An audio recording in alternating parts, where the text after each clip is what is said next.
Welcome to the second tutor training session for the Barton Reading and Spelling System. I'm Susan Barton, the developer of the Barton system, and I assume that you've already watched our tutor training presentation for Level 1, and that you've already taught all 5 of those lessons to your student, so you're now comfortable and confident with the procedures and hand gestures used in Level 1. Once students finish Level 1, they'll have all 7 essential phonemic awareness skills. So now you'll bring in the letters and teach them to read and spell by sounding out. But you won't bring in all the letters at once, because that can be overwhelming to the student. Instead, in each lesson, you'll bring in 1 short vowel and 5 or 6 consonants or digraphs, and then have students read and spell using just those letters. By the way, the sequence in which the letters are introduced is critical. There are certain pairs of letters that tend to confuse students with dyslexia. So I designed the sequence in which the letters are introduced so that only 1 confusing pair show up in each lesson. And by the end of the lesson, that confusion should be gone. Let me show you the sequence of the letters. If you'd like to follow along, then pull out your manual and turn to the Table of Contents page.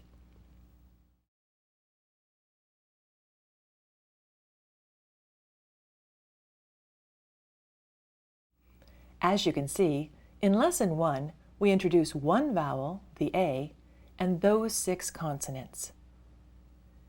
If you have experience working with students who have dyslexia, then you can probably guess which 2 of those consonants they often confuse. Right, they often confuse B and P due to their directionality issues. So in Lesson 1, you'll teach students a trick that will get rid of that confusion. In Lesson 2, we bring in 1 more vowel, the I, and contrast its short sound to the short A sound, while reading and spelling words with those new consonants, plus the ones taught in Lesson 1. The 2 letters that some students with dyslexia will confuse are M and N.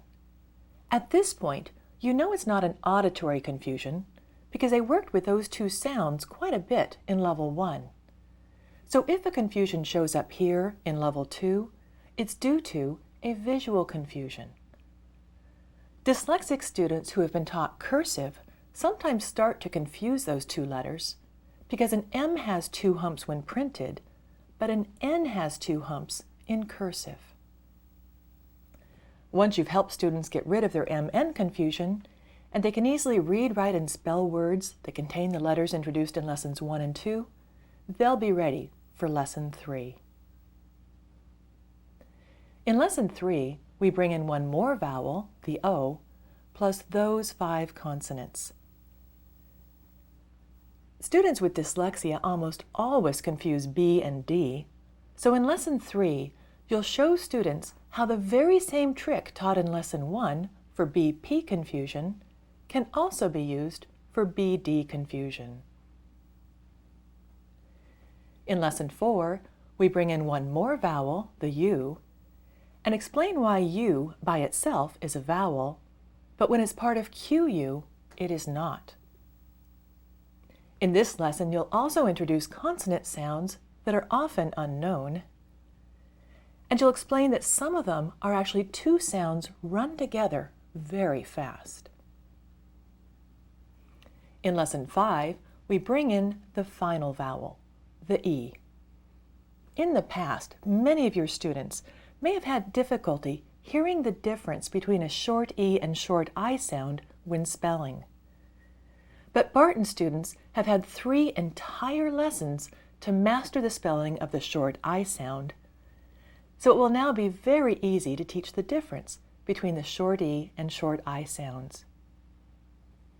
In this lesson, your students will also learn the 5 most common digraphs, 2 letters that make 1 sound, while you straighten out any confusion that may exist between SH and CH, CH and CK, and W versus WH. So by the end of Level 2, your students will be able to easily read, write, and spell any CVC word that contains a short vowel sound, any of those 5 digraphs, or any consonant. And their most common reading and spelling confusions will be gone. As you might have guessed, the lessons in this level have way more than just 3 procedures. In fact, there are 17 procedures in each lesson.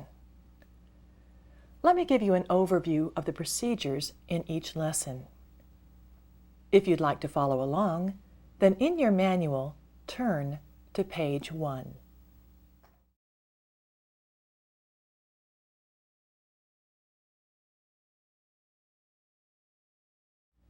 The pyramid in the lower half of the page shows the progression of steps in each lesson. You'll start with a quick review of what was taught in the prior lesson. Then you'll introduce one new vowel and the new consonants. Then students will read and spell both real and nonsense words, first using our tiles and then on paper. After reading word lists, which is the hardest kind of reading there is for someone with dyslexia, students will read 3 types of phrases while you teach grammar and work on fluency. After that, students will read sentences out loud, then mark the phrases and read them out loud again with good phrasing. At the end of each lesson are optional extra practice pages that tutors often use as a reward. By the way, if you need a more enticing reward, you and your student can play the many different games described in the Games section at the back of your manual, or your student can play our free internet-based games by going to www.bartonreading.com/games.html. Several layers in that overview pyramid contain more than one procedure. There are actually 17 procedures in each lesson. To see a list of those procedures, just turn your page over and take a look at the progress tracking sheet. Some students will be able to complete all 17 procedures during a 1-hour tutoring session, but others may only finish half of them or a third of them. How far they get in a tutoring session does not matter. Pace the session to match the student. Just do as many procedures as possible and keep track of the ones you've finished using this tracking sheet.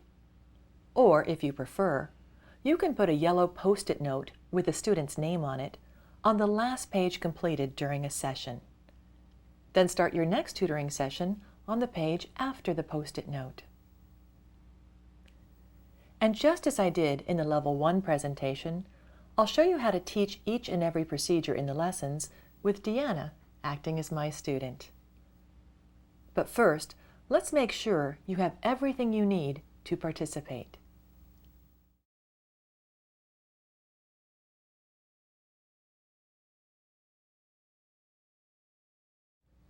You'll definitely need the tutor manual for Level 2.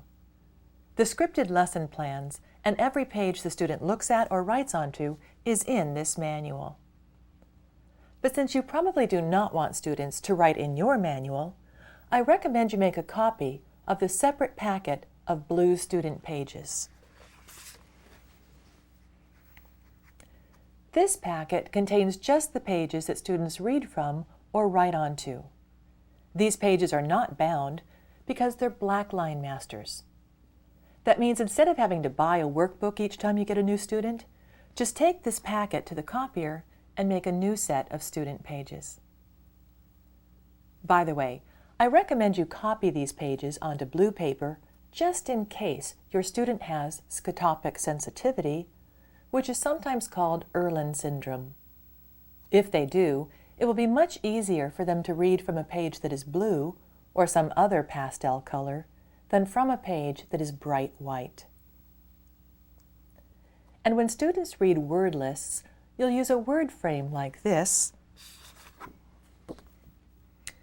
to help them read just one word at a time.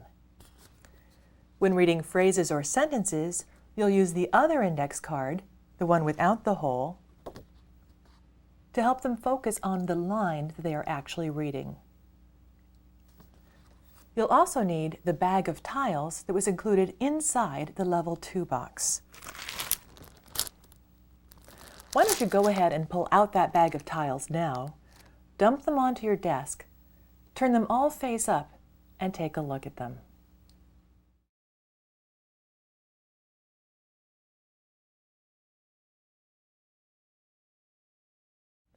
As you can see, the vowels are on yellow tiles. That's because a vowel is the most important letter in a word, and you'll teach students that every word must have a yellow tile. By the way, if you think you've ended up with either two N's and no U, or two U's and no N, the one on the blue tile is the N. The yellow tile is the U. Also notice the three letters that students often confuse, the B, the D, and the P, have an underline below them. Be sure to orient those tiles so that the underlines are on the bottom. In the Barton system, students will not confuse P and Q because the Q tile contains two letters, Q and U. If you can't find a QU tile, check to see if you have an NB tile.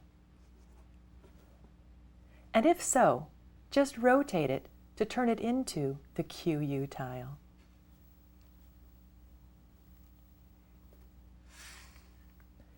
And as you did during our Level 1 training session, I recommend you watch this training session with at least one other adult present, such as a spouse, a neighbor, a friend, or another Barton tutor, so that you'll have someone to work with during the stop and practice exercises. Please watch this entire presentation all the way through to the end before you start tutoring students in any of these lessons. That way, you'll understand how everything in this level ties together, and you'll know how to correct mistakes. Later on, you can re-watch individual lessons again if you wish, for a quick review. You now have everything you need for me to be able to teach you the many new procedures in Level 2. But before I do, I want to make sure you realize that it's critical to teach each and every lesson in this level to each and every student, no matter how old they are or how much phonics instruction they may have already had. That's because our procedures are not at all similar to regular phonics instruction. We use nonsense words as well as real words to make things challenging for older students. And it is far better to start with something that to the student seems a little too easy than to start with something that's a little too hard and makes them feel like a failure. So please start all students at the very beginning and have them do each and every procedure in each and every lesson. Okay, now let me show you the new procedures that are contained in Lesson 1.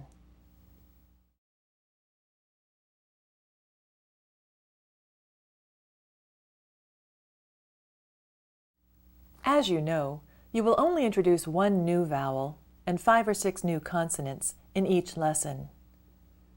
To avoid overwhelming your student, do not have the rest of the letter tiles out where they can see them. Instead, you should only have the ones you will need to teach each lesson. To see which ones you'll need for Lesson 1, turn to page 3 in your manual, and at the top in the Materials Needed box is a list of everything you need to teach this lesson. The 7 letter tiles, a piece of binder paper and a pencil, the word frame, and the large index card. Below that, in the wide column, is an overview of what you'll teach in this lesson, and in the narrow column is a bulleted summary of that overview. Now let me show you the first procedure in Lesson 1.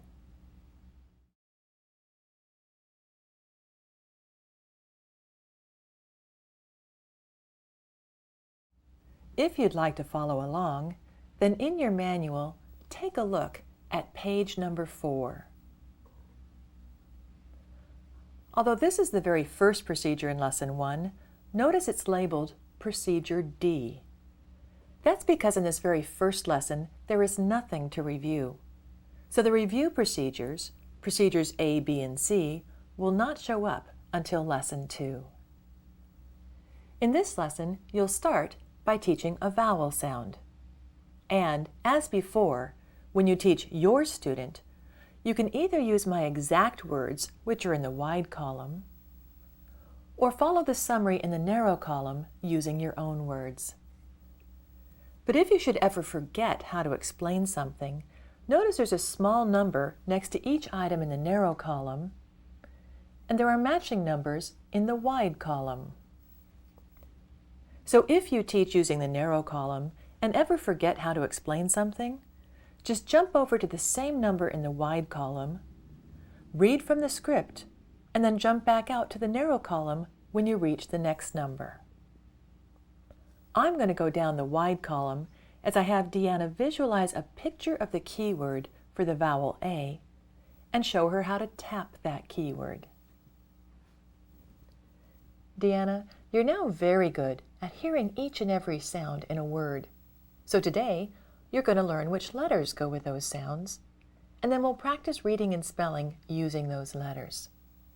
But as you know, there are lots of letters in the alphabet. I'm not going to use all of them today. Today, I'm only going to use the 7 most common letters. Ready for the first one? Yes. Tell me the name of that letter. A. Right. And the letter A is a vowel.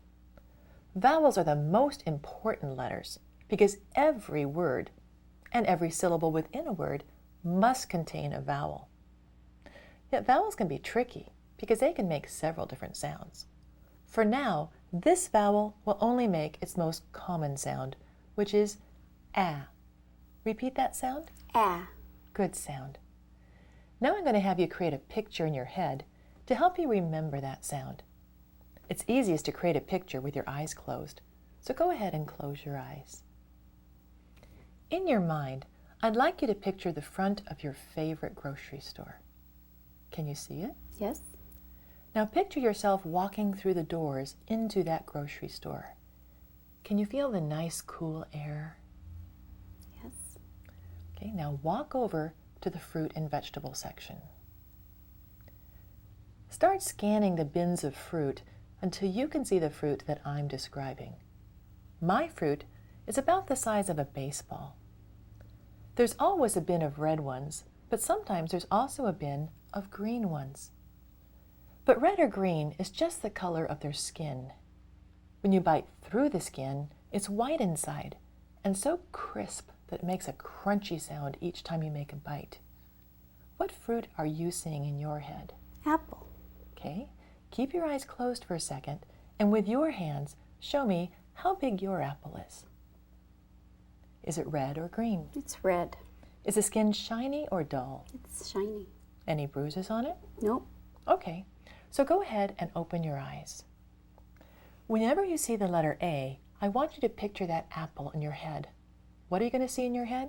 Apple. Right, and here's how that will help. How many times can you clap while saying apple? Apple. How many times? 2. Right. Since apple has 2 syllables, you'll need 2 fingers to tap that word, 1 for each syllable. By the way, show me which hand you write with. Okay, so you use the 2 fingers on that hand while you tap. Watch while I tap the word apple. Apple, apple, apple. Now you try it. Tap the word apple several times. Apple, apple, apple. Good. What sound does that first finger make? A. Right. And that's the most common sound for that vowel. To help you remember that sound, for the next few lessons, I'll ask you to tap the vowel, which looks like this. Apple, apple, a. Now you try it. Tap that vowel. Apple, apple, a. Exactly. show me one more time what you'll do when I say tap the vowel. Apple, apple, ah, ah, ah. Perfect. By the way, it's important that you, the tutor, demonstrate tapping using the same hand that the student must use. Deanna writes and taps with this hand, so I, as her tutor, tapped with that same hand. But if she wrote with her other hand, I would match it, like this. Deanna, show me which hand you write with. So use the two fingers on that hand, the hand you write with, while you tap, like this. Apple, apple, ah, ah, ah. You try it. Apple, apple, ah, ah, ah. Nice. By the way, when I tapped using this hand, notice it was the middle finger that went down first. But when I tapped with this hand, the index finger went down first. That's because when you read and write, everything starts here on the left and goes this direction. So everything in the Barton system will emphasize that you start here and go this direction, even the tapping of vowels. So if they tap with this hand, it's the index finger that goes down first because it's on the left. Apple, apple, ah, ah, ah. But if they tap with this hand, their middle finger will go down first because it's on the left. Apple, apple, ah, ah, ah. Now that your student knows how to tap the vowel, you'll teach the consonants.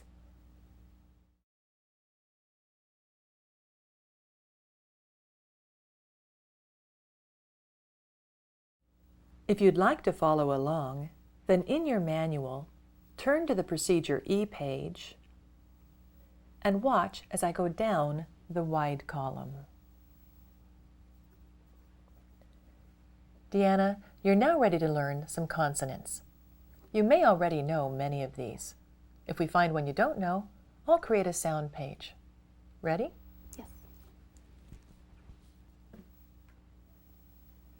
What's the name of that letter? M. And the sound it makes? Perfect.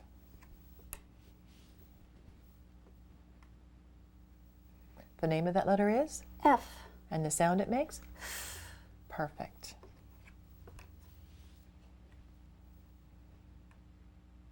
The name of that letter is? T. And the sound it makes? T.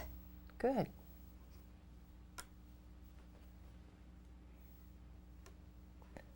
The name of that letter is? S. And the sound it makes? S. Nice.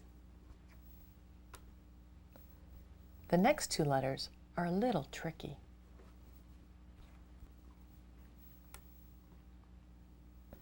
The name of this letter is P.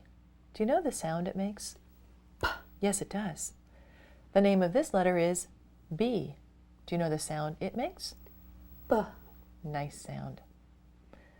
Some of my students confuse those two letters because they both have a circle and a stem. But notice one stem goes up, the other goes down. So here's a trick that I'd like you to use for the rest of this lesson. Bring out this hand, make a fist, turn it so you can see the tips of your fingers, and then raise your thumb. Look at the shape created by the thumb and the outside of your fingers and compare it to those two letters. Which one matches that shape, the first one or the second one? The second one. Now let me show you how that helps. Notice your thumb is pointing up in the air, and there's something else that goes up in the air when it's filled with helium. Balloons go up in the air. What goes up in the air? Balloons. Show me with your hand which way balloons go. Right, balloons go up in the air. Which way do balloons go? Up. Exactly. And what's the first sound in balloons? B. Now look at your hand and look at those two letters. Which one matches balloons, the shape of your hand? B. Right. That stem is going up in the air, just like balloons go up in the air.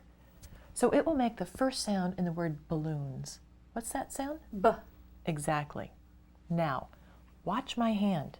when I turn it over, notice my thumb now points down. So the shape of my fist and my thumb now match which letter? Right. And it matches because the stem of that letter goes down just like my thumb goes down. And do you know what else likes to go down? Pigs. Pigs love to go down in the mud. Show me with your hand. Which way do pigs go? Down. Right. Pigs go down in the mud. And what's the first sound in pigs? P. So what sound will that letter make? P. Right. So let's review. With your fist, show me which way balloons go. So which letter matches that shape? B. And that's right. That letter that matches that shape will make the first sound in balloons. What's the first sound? B. Now with your fist, show me which way pigs go. Right, pigs go down in the mud. So which letter matches that shape? P. And that will indeed make the first sound in the word pigs. What's that first sound? P. So for the rest of this lesson, whenever one of those tricky letters appears, I'm going to say, check. Is that balloons or pigs? Let's try it.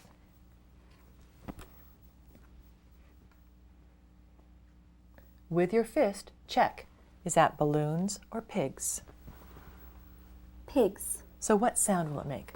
P.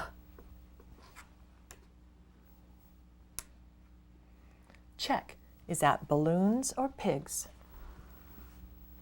Balloons. So what sound will it make? B. Good checking. You've got it. Please teach all of your students the balloons pigs trick, even if they insist that they never confuse those two letters, because they're going to use that very same trick in Lesson 3 to get rid of their BD confusion. If they consistently check balloons pigs now, then when you bring in the D later on, it will be very easy for students to tell apart the D from the letter B. But before you start building words out of these tiles, you should do one quick review for reading and one quick review for spelling. Let me show you those quick review steps.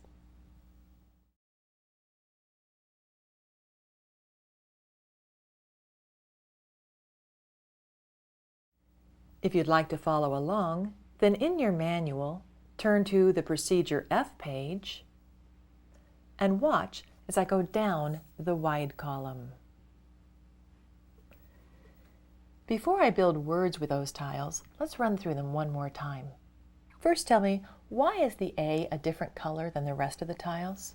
It's a vowel. Right. And vowels are the most important letters because every single word must have a vowel. And each vowel has a keyword. The keyword for this one was the fruit you visualized a few minutes ago. What was that fruit? Apple. Right, an apple. So go ahead and tap that vowel. Apple, apple, ah. This next letter is tricky, so use your fist to check. Is it balloons or pigs? Balloons. So what sound will it make? B. Good. What's the name of this letter? F. And the sound it makes? And the name of this one? M. And the sound it makes? N. This next one is tricky, so check with your fist. Is it balloons or pigs? Pigs. So what sound will it make? P. Nice. The name of this letter is? S. And the sound it makes? S. The name of this letter is? T. And the sound it makes? T. Perfect. By the way, some people with dyslexia have great difficulty with word retrieval. They have difficulty retrieving the names of people, places, or things. A student with severe word retrieval issues may have great difficulty retrieving the name of each letter. If so, stop asking for the name. The name of the letter is not that important. Ask only for the sound. The sound a letter makes is critical. The review procedure you just performed prepares the student for reading. The next one will prepare them for spelling.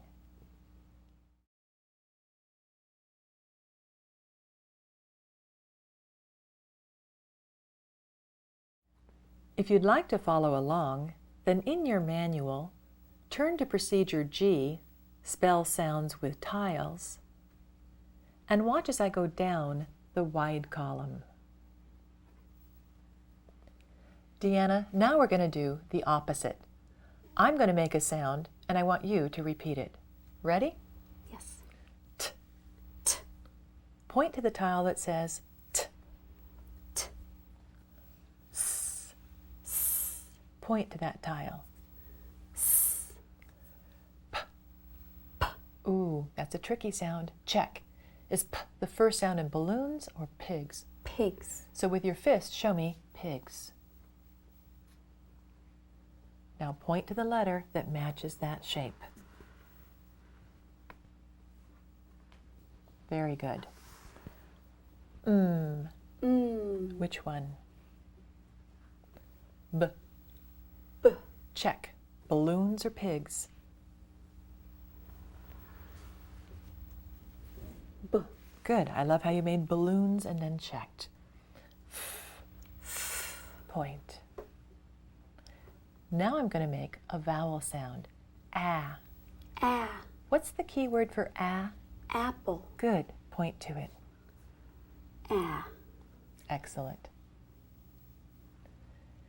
Now that you know your student can match a sound to the correct letter, and when looking at a letter can make the correct sound, your student is ready to read words built with those tiles. Here's how that's done.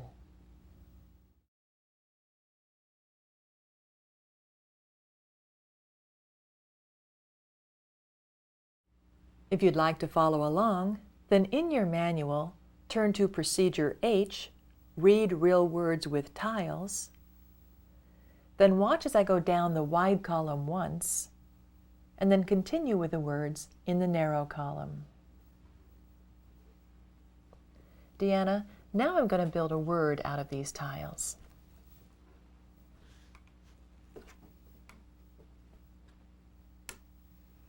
Figure out the vowel sound first. Go ahead and tap that vowel. Apple. Apple. A. Next, check for tricky letters. Are there any? No. No. So touch and say each sound like this. A, t. You try it. A. T. Next, slowly blend those sounds together like this.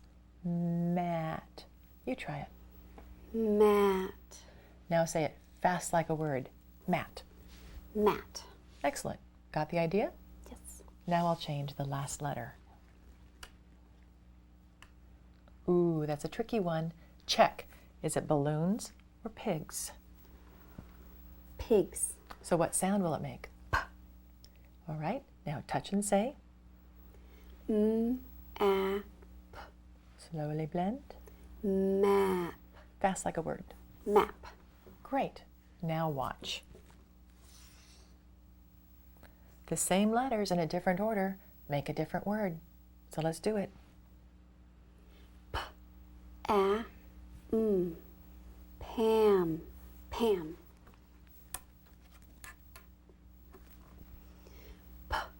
Pat. Pat. Pat. Sat. Sat. Sat.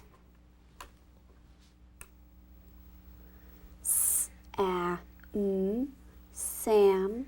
Sam.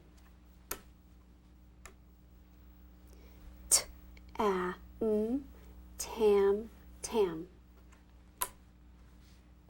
Ooh, check. Tricky one. Balloons or pigs? Balloons. So the sound it makes is? B. Tab. Tab. Tab. Nice work.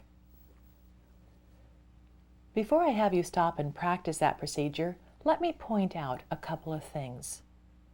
You may have noticed that the steps used to read these words, touch and say, slowly blend, fast like a word, are the very same steps we used in Level 1 with blank tiles. The only difference is instead of you telling the student the sound for each tile, the letter now tells them the sound.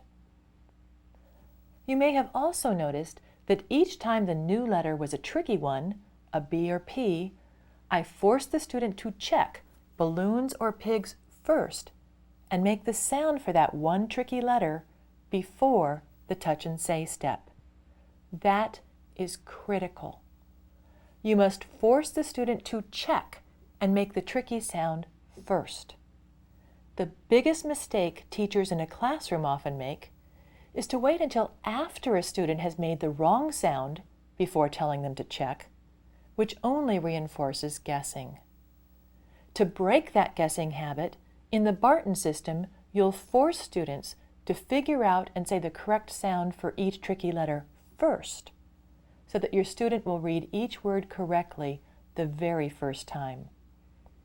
And to help you remember to force students to check those two tricky letters, notice in the list of words in the narrow column, there's an asterisk after the words where the new letter, the letter in bold, is a tricky letter. You'll find similar asterisks next to the words at the bottom of the wide column in the area labeled for a repeat lesson. In a moment, when you practice this procedure with your partner, one of you should build all the words in the narrow column, and then switch roles and have the other person build all the words in the area labeled for a repeat lesson. And when you build the very first word, be sure to have the student tap the vowel. Now turn off this presentation while you practice. Turn it back on when you're ready to continue.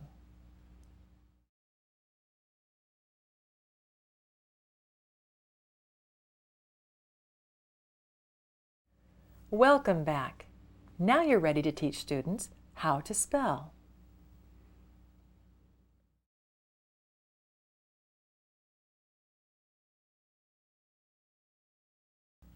Now students are ready to spell words with tiles. As you'll see, this procedure is quite similar to procedure A in level 1, the break apart procedure, but instead of pulling down a blank tile for each sound, they'll hold up a blank finger and do what we call finger spelling. If you'd like to follow along, then in your manual, turn to procedure I, spell real words with fingers, then tiles, and watch as I go down the wide column once, and then continue with the words in the narrow column. Deanna, now let's do the opposite. I'll say a word, and you break it into sounds. Ready? Yes. The first word is mat. Repeat that word. Mat. Say it again very slowly. Mat. Now use your fingers to break it into sounds like this. A apple, t. You try it. Apple, t. Now do it one finger at a time. Raise your thumb and make it sound. And pull down that letter. Now raise your next finger and make it sound and keyword. Apple. And pull down that letter. Now raise your last finger and make it sound. T. And pull it down. By the way, that's called finger spelling, and we'll only do finger spelling in levels 2 and 3. Then it will disappear. Now, the last step in this procedure is to double check your spelling. Do that by reading the word as if you never saw it before. So, touch and say each sound. T. Slowly blend. Mat. Fast like a word. Mat. Is that the word you wanted? Yes. Then it's right. Nice work. Go ahead and push those tiles out of the way. Here's the next word. Sap. Sap. Slowly. Sap. On your fingers. Apple. Now one finger at a time. Pull it down. Apple. Ooh, that's a tricky letter. Check. Is p balloons or pigs? Pigs. So pull down the tile that matches that shape. As a last step, double check by reading that word as if you never saw it before.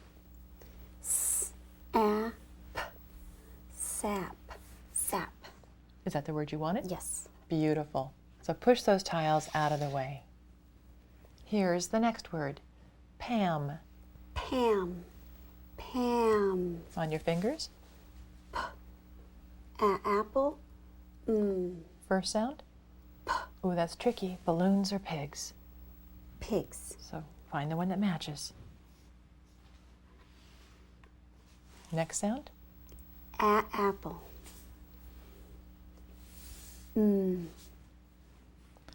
Double check. Pam. Pam. Beautiful. Push those tiles out of the way. Here's the next one. Tab. Tab. Tab. Apple. Okay. Pull it down. Apple. Well, that's tricky. Is that balloons or pigs? Balloons. We'll find the one that matches.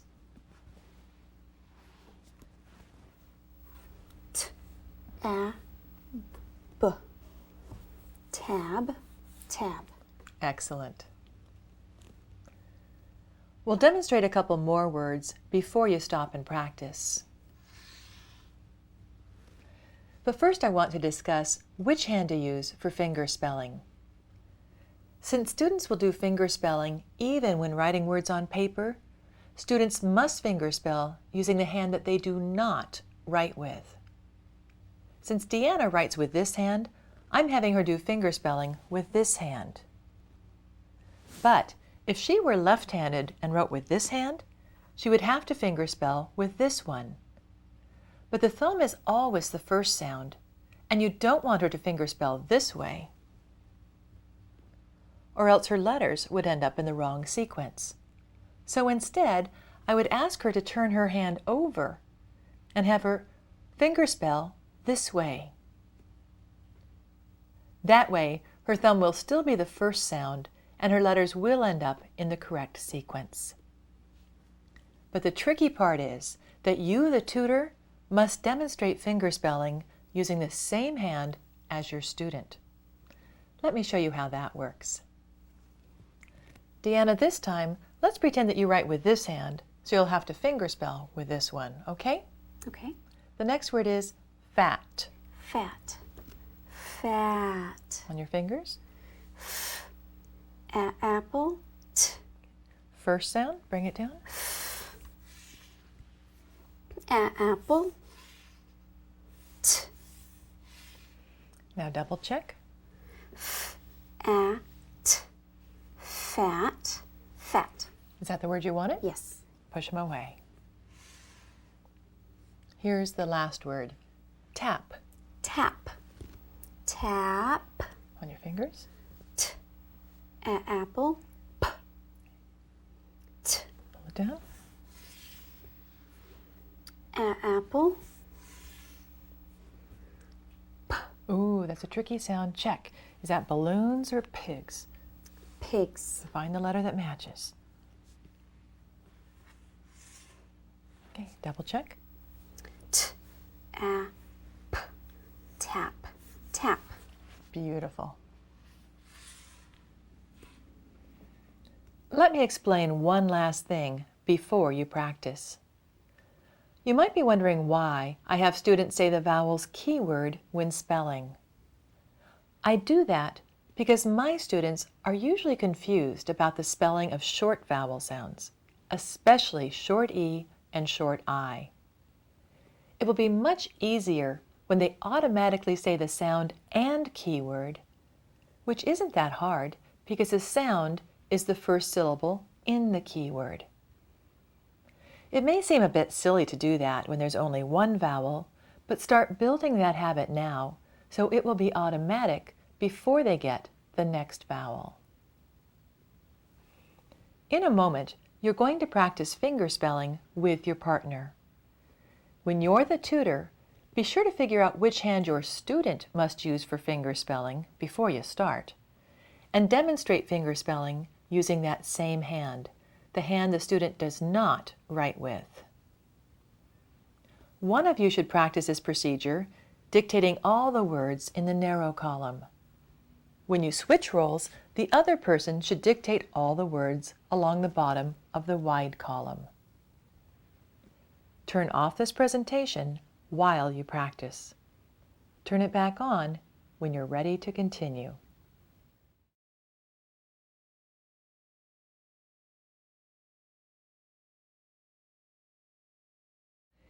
Welcome back. You might be wondering why a student goes through their fingers twice. The first time allows you, the tutor, to listen carefully to make sure the student has correctly broken the word into 3 distinct and correct sounds. If not, then you would apologize for not saying the word clearly. Go back to the beginning of that procedure and dictate that word again.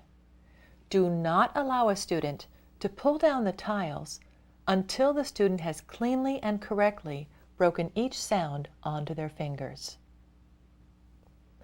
Now that your student has used the tiles to read and spell real words, you'll have them do it again with nonsense words.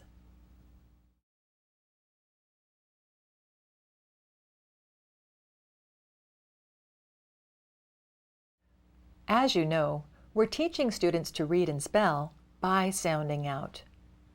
But some students, especially the older ones, will instantly recognize most real words that have only 3 letters. That's why we also have them read nonsense words. Students must sound out nonsense words because they've never seen them before.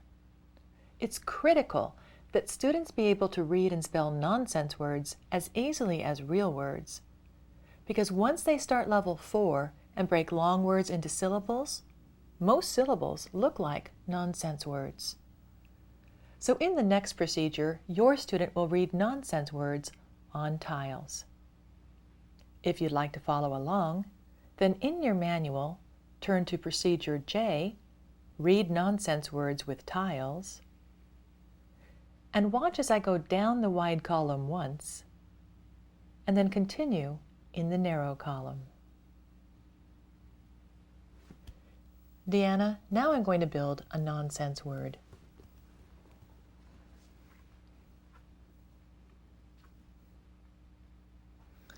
Figure out the vowel first. Tap that vowel. Apple, apple, a. Now check for tricky letters. Are there any? No. So touch and say. A. Slowly blend those sounds together. Fam. Now say it fast like a word. Fam. Beautiful. Go ahead and push those tiles out of the way. Now I'll build another word.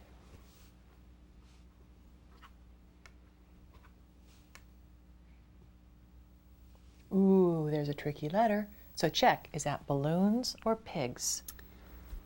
Balloons. So what sound will it make? B. Okay. A. B. Sab. Sab. Beautiful.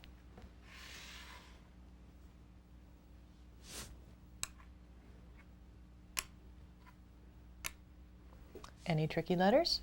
Yes. So check, is it balloons or pigs? Pigs. So what sound will it make? P. Okay. A. P. Fap. Fap. Beautiful.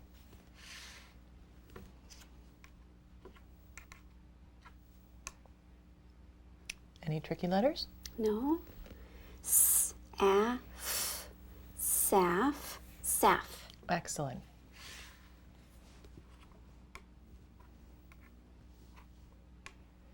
Any tricky letters?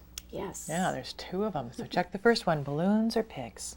Pigs. The first one says? P. Okay, check the other one, balloons or pigs? Balloons. So its sound will be? B. Okay. A. B. Pab. Pab. Excellent.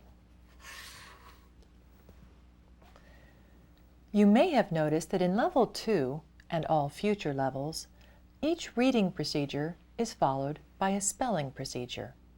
So next, students will spell nonsense words on their fingers.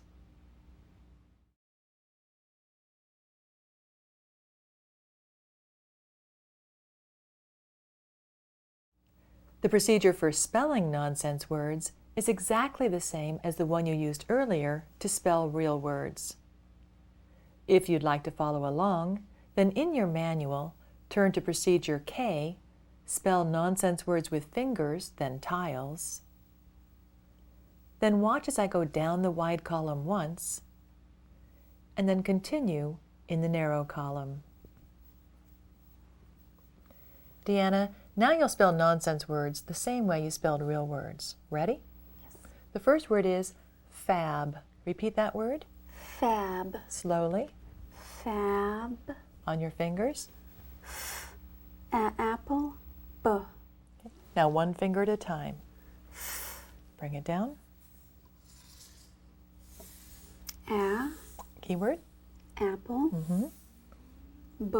Oh, tricky one. Check. It's balloons or pigs? Balloons. Okay. Good. Now double check by reading it like you never saw it before. First touch and say. B. Slowly blend. Fab. Pass like a word. Fab. Is that the word you wanted? Yes. Then it's correct. Go ahead and push those tiles back. Here's the next word. Math. Math. Math. Apple. Okay, one finger at a time. Apple. Double check. Math. Math. Is that what you wanted? Yes. Great. Fap. Fap. Fap. Apple.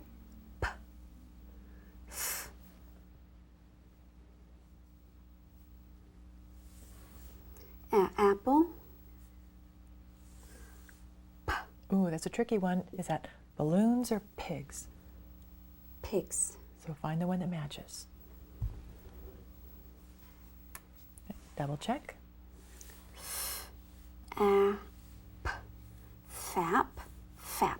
Is that the word you wanted? Yes. Great. Last one. Pab. Pab. Pab. Apple. B.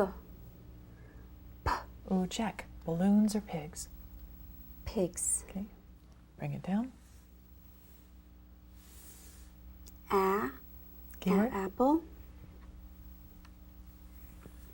B. Oh, check. Is that balloons or pigs? Balloons. Okay, so find the one that matches. Double check. B. Pab. Pab. Is that the word you wanted? Yes. Good work. Okay, now I'd like to give you a chance to practice fingerspelling nonsense words. One of you should dictate the words in the narrow column, but when you switch roles, have the other person dictate the words at the bottom of the wide column. Turn off this presentation while you practice. Turn it back on when you're ready to continue.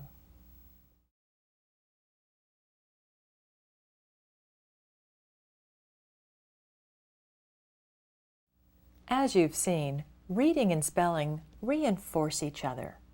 Reading makes students convert letters into sounds, while spelling has them convert sounds back into letters.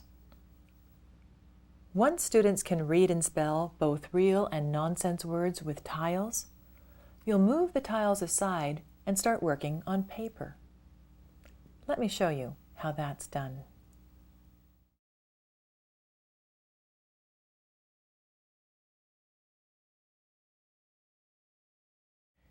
At this point in the lesson, you want to make sure your student can read words that are printed on paper where the letters are no longer color-coded. Here's how you'll make that transition.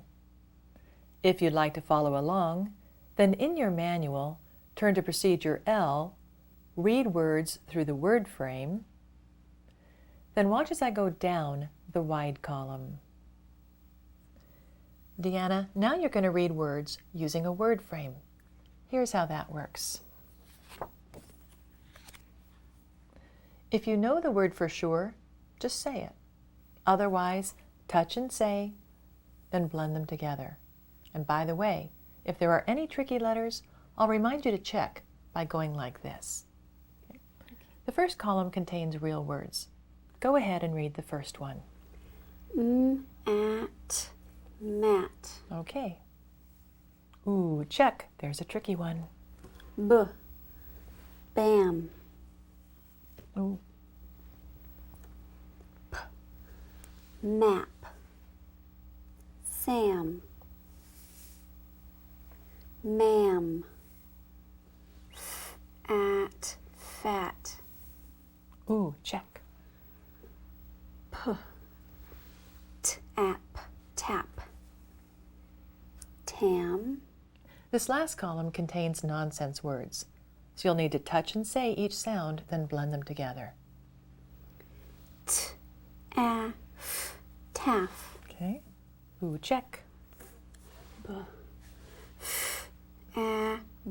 Fab. Saf. Ooh, check. There's two of them.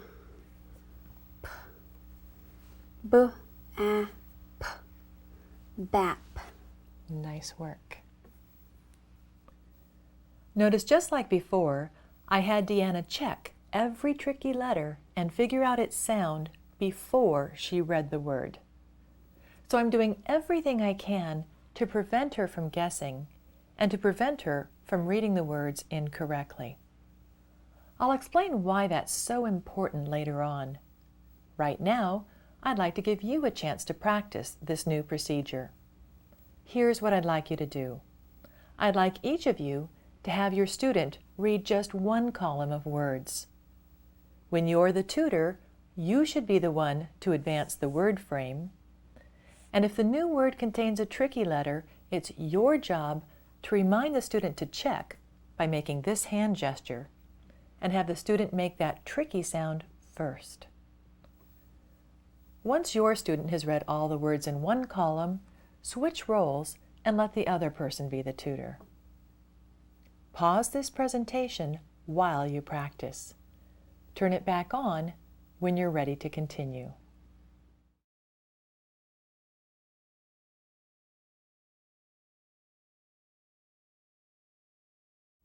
Welcome back.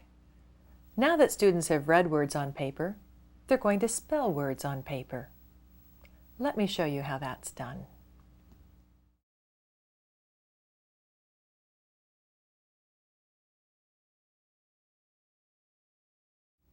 When spelling on paper, students will start by finger spelling.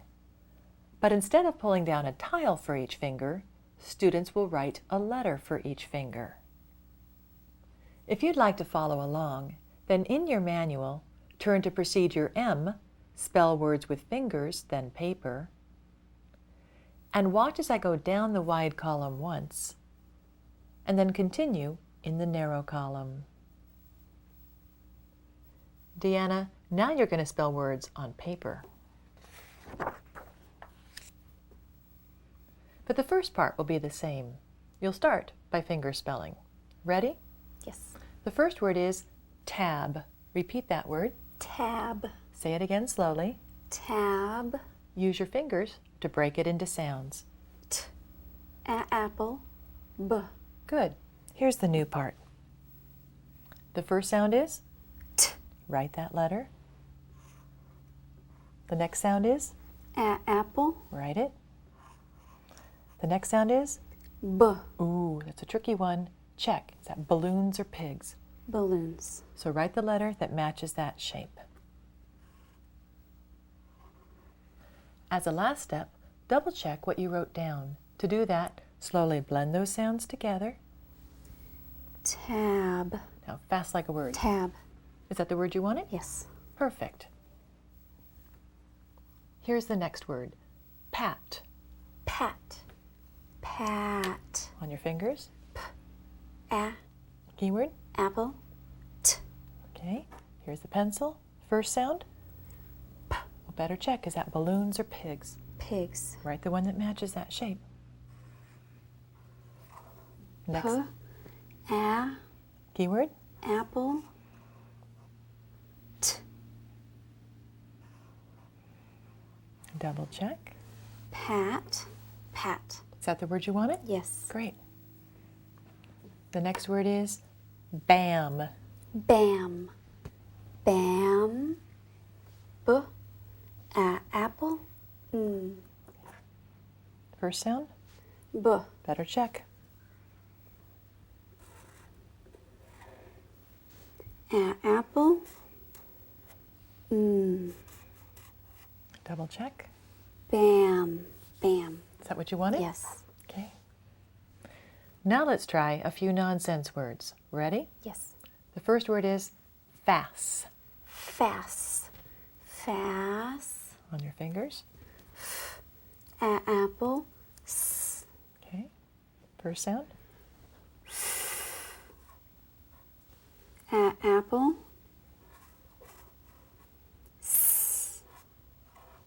Double check. Fast, fast. Is that the word you wanted? Yes. Great. Last one. Mab. Mab, mab. Apple. B.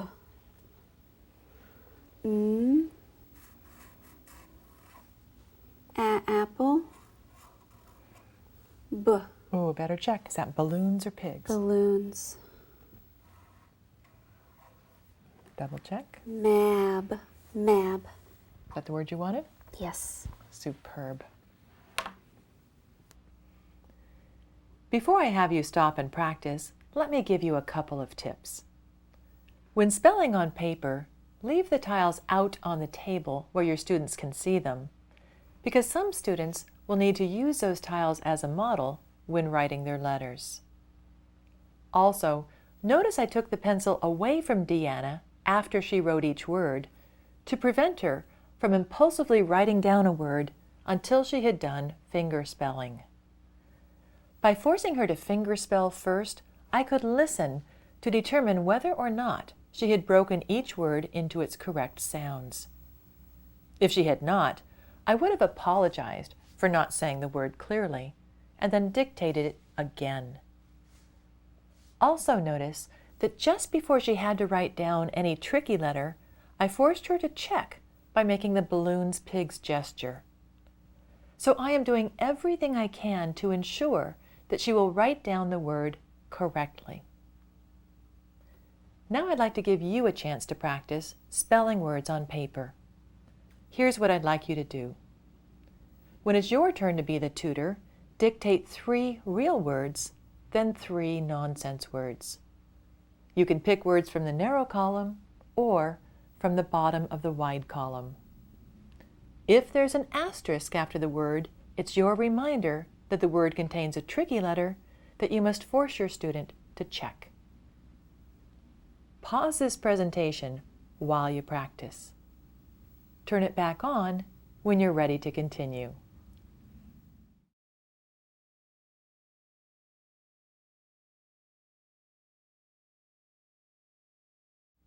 In all of the rest of the lessons, at this point, your student would read phrases and sentences. But in Lesson 1, there are not yet enough letters and words to create phrases or sentences. So in this one lesson only, you'll skip those procedures and go directly to the last activity.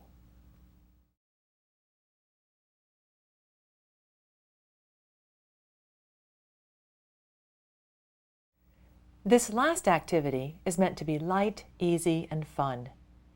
It will help students realize that nonsense words are often the first syllable of longer words. If you'd like to follow along, then in your manual, turn to Procedure P, Read Longer Words Together, and watch as I go down the wide column once, and then continue in the narrow column. Deanna, nonsense words are often the first syllable of longer words. So to get ready to read longer words, let's practice reading nonsense words.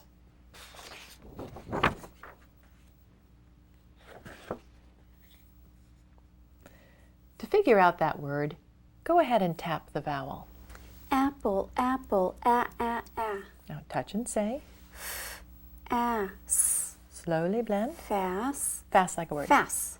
And fas is the first syllable in several longer words. Can you think of any longer words that start with fas? No? Let's see if I can help you come up with some. If a person says something that's really interesting, you might say, that's Fascinating. Right, fascinating. Here's another one. When you get into a car, the driver might remind you to do what with your seatbelt? Fasten. So fas is the first syllable in fascinating and fasten and many other words. Now let's take a look at the next word on the page. Ooh, there's a tricky letter there, so check. Balloons. So what sound will it make? B. So that nonsense word says? Ab. Ab. Ab. Can you think of any real words that start with ab? No? Let's see if I can help you come up with some. If you stay home from school because you're sick, the teacher would say you were Absent. Absolutely. Absent starts with ab.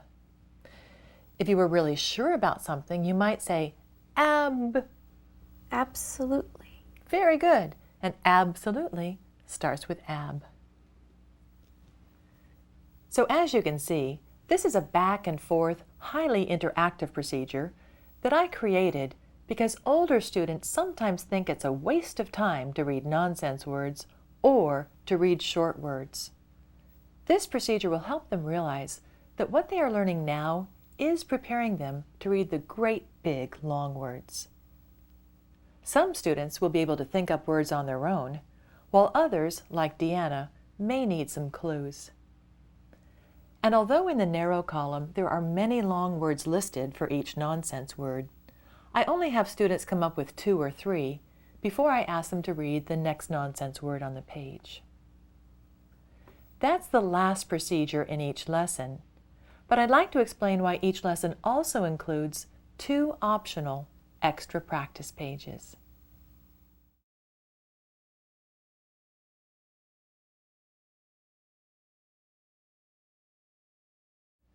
From now on, each lesson will have 2 extra practice pages at the end. Although they're optional, you'll find most students enjoy completing the worksheets because they can now do them independently and successfully. The only thing they may have trouble doing is reading the instructions. So I recommend you explain how to do the first item on the page and then sit back while the student completes the rest of the items. Let me show you what I mean. If you'd like to follow along, then in your manual, turn to the page entitled Lesson 1, Extra Practice Number 1. Then watch as I explain the activity to Deanna.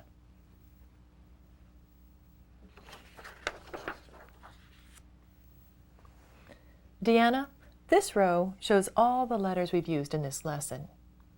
Here's a word that's missing its middle letter.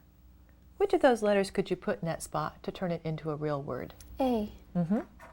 Go ahead and write that letter on the line. That word now says? Fat. Okay. The next one needs a letter at the end. And it says? Pam. Go ahead and do the rest of them by yourself. Bat. Tap. Sap.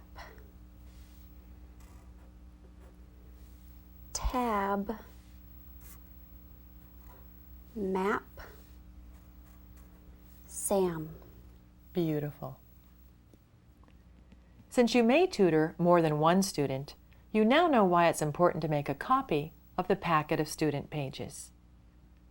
But if your organization does not own a copier, or there's no money in the budget to make copies, you could slip each blue student page inside a plastic page protector like this. Students can then write their answers on the plastic sleeve using a dry erase marker, which you can then wipe off at the end of the session. And you can store those plastic sleeves in a binder like this.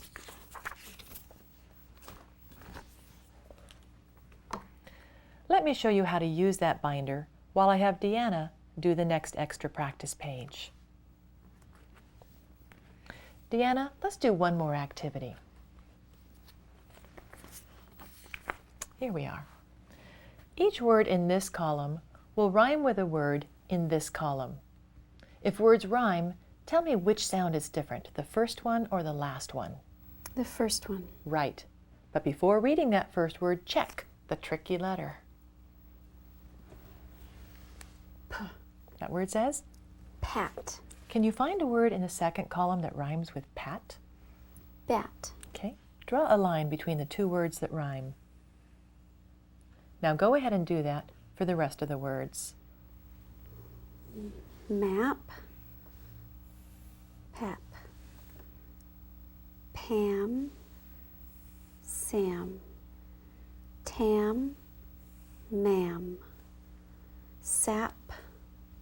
Tap. Good checking.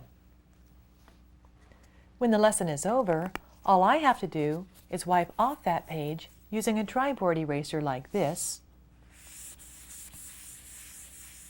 or a paper towel. By the way, if you do decide to put student pages into plastic sleeves, avoid the ones that are shiny. Instead, use the sleeves that are called non-glare, the ones that have a matte finish. You've learned a lot of new procedures in Lesson 1. Before I show you Lesson 2, I recommend you take a stretch break for at least 10 minutes. Pause this presentation while you take a break. Turn it back on when you're ready to continue.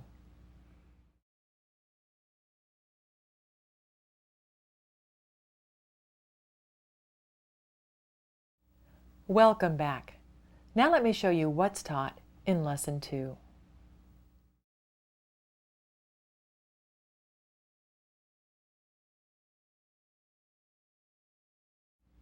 In this lesson, you'll introduce one more vowel and 6 more consonants. But since it may have been several days since you taught Lesson 1, you'll start with 3 quick procedures that will check to make sure your student still remembers everything taught in the prior lesson.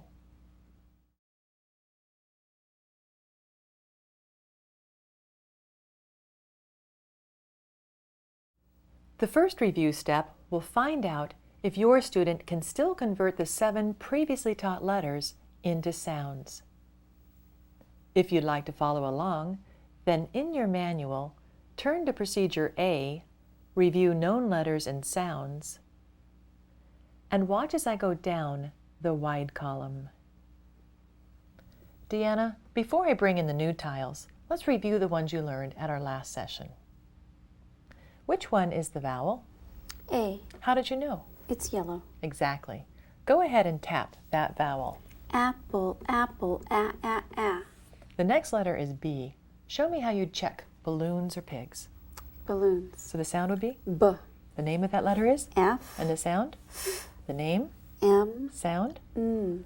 The name of that is P, and it's a tricky one. Show me how you'd check it. Pigs. So the sound is? P. Excellent. The name? S. Sound? Name? T. Sound. T. Excellent. Now that I'm sure Deanna can still convert those letters into sounds, I'll check her ability to read words created from those letters.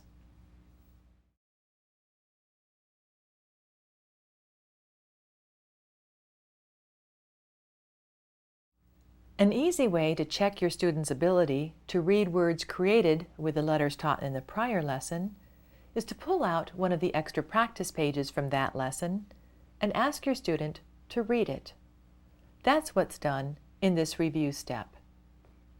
If you'd like to follow along, then in your manual, turn to Procedure B, Review an Extra Practice page, and watch as I go down the wide column. Deanna, here's an extra practice page from the last lesson. Go ahead and read each word out loud, but be sure to check each tricky letter. Fat. Pam. Bat. Tap. Sap. Tab. Map. Sam. Good reading. Now that I'm sure Deanna can read words that contain letters taught in the prior lesson, I'm going to check her ability to connect sounds to those letters.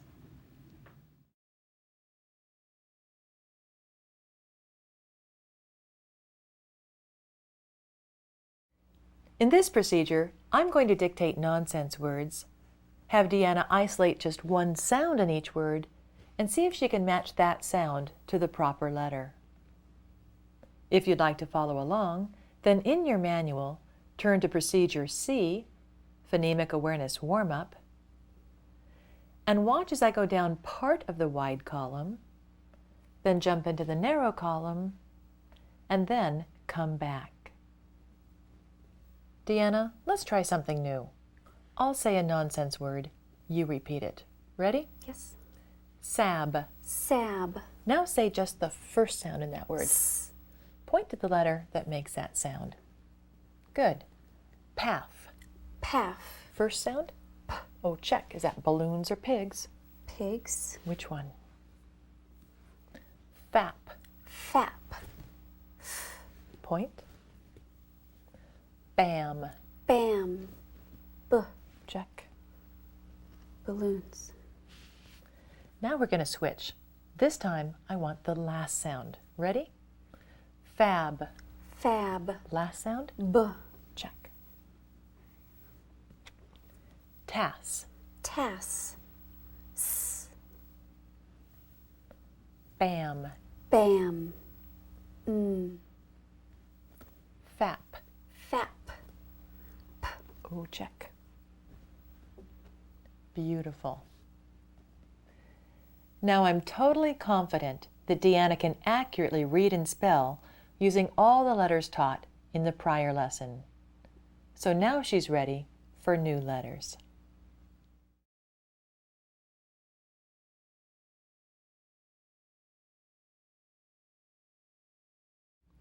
I'll start by bringing in a new vowel and then share a story to help Deanna visualize its keyword.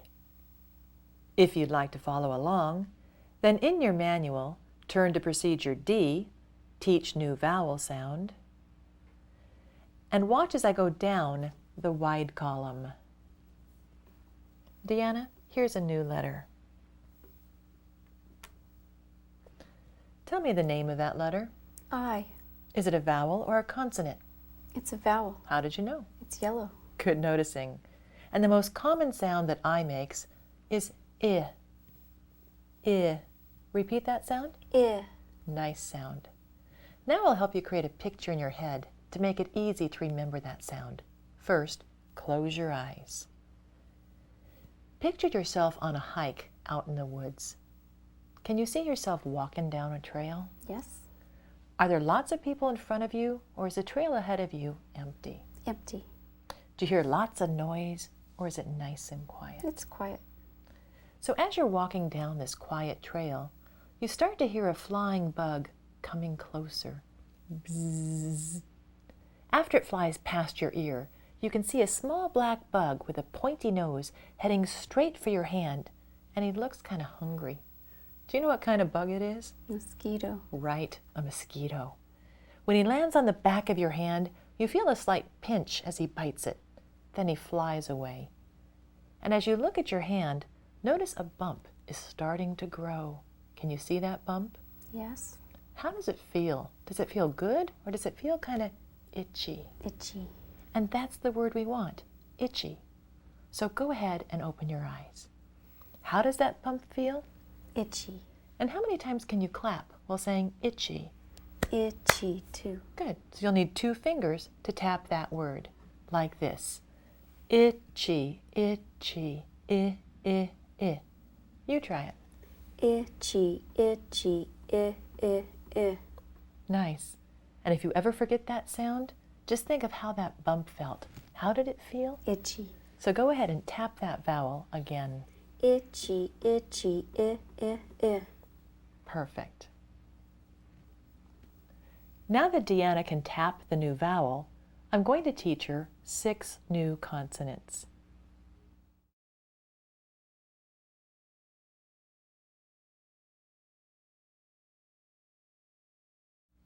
Introducing new consonants goes rather quickly unless you run into one that your student does not know. I'll show you how to handle that situation in just a moment.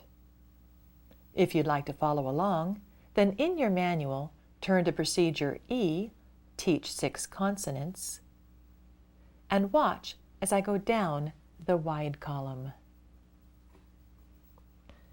Deanna, now let me show you some new consonants. You may already know the sound each one makes. If not, I'll teach it to you, okay? Okay. The name of that letter is? G. And the sound it makes? G. Nice. The name of that letter is? L. And the sound it makes? O. The name of that letter is? R. And the sound it makes? R. The name of that letter is? C. And the sound it makes? S. It does make that sound sometimes, but it also makes a different sound. Do you know the other sound it can make? K. Right. Now, do you know which sound it makes most of the time? No. K is the most common sound of C. And for now, it's the only sound it's going to make. So what's the only sound C is going to make for now?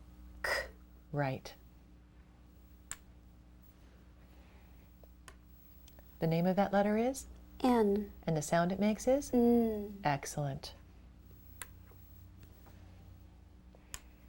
The name of that letter is? H. And the sound it makes? I don't know. Okay, then let's create a sound page. I'll write the letter H here. Next to that letter, I want you to draw a picture of a house.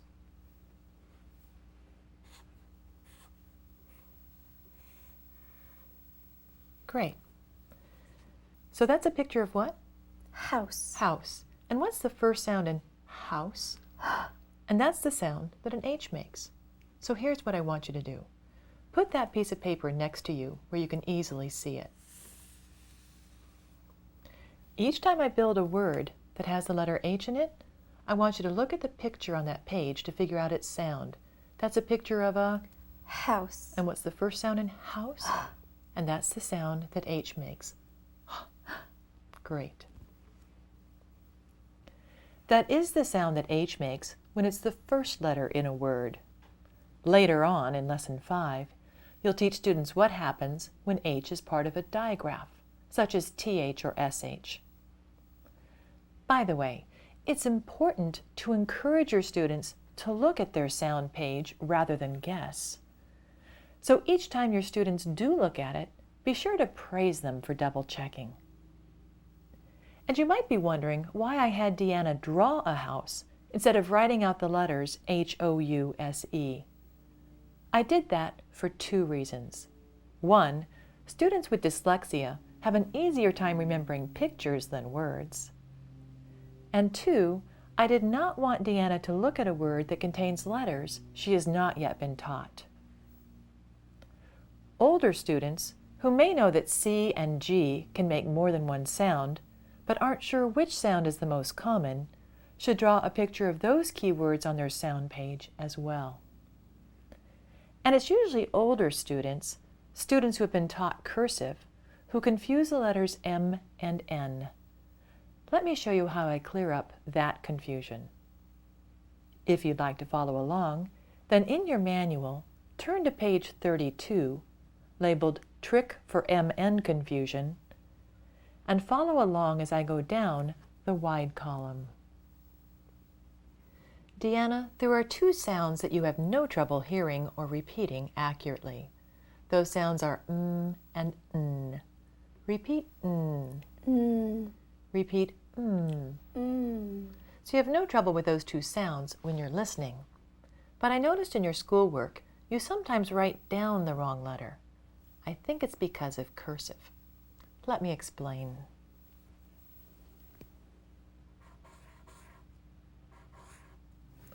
That's how you print those 2 letters. Tell me the name of the letter that has 2 humps. M. But watch what happens in cursive.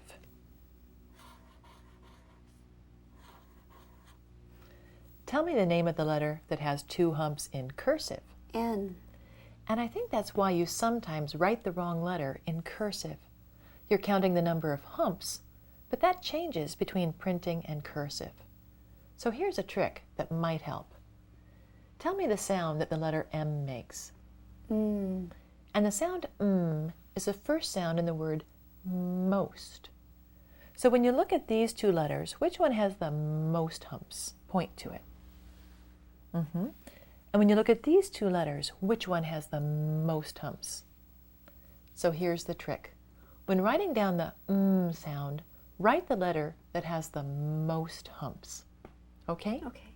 Great. Now that I've introduced 1 new vowel and 6 new consonants, I'm going to make sure Deanna can read the new ones when they're mixed in with the old ones.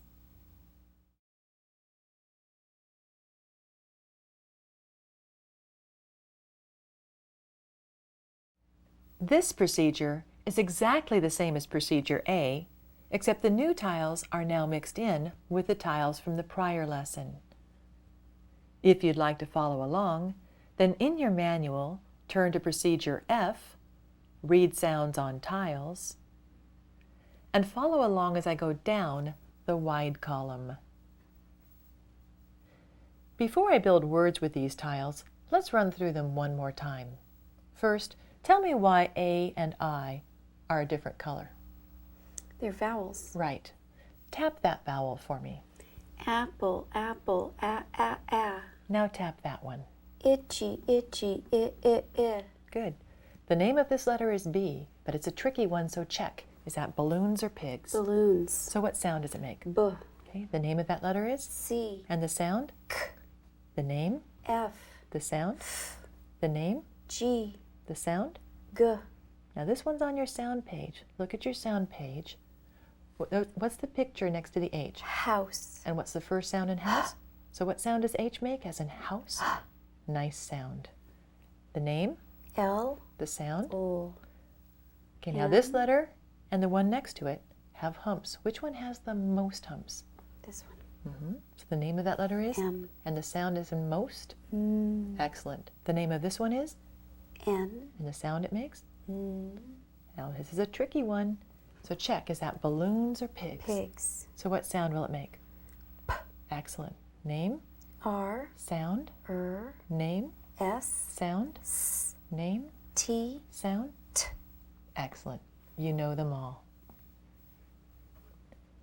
Don't forget that if your student has significant difficulty with word retrieval, stop asking for the name of the letter and ask only for its sound. Now that Deanna can accurately convert each letter into a sound, I'm going to find out if she can do the opposite.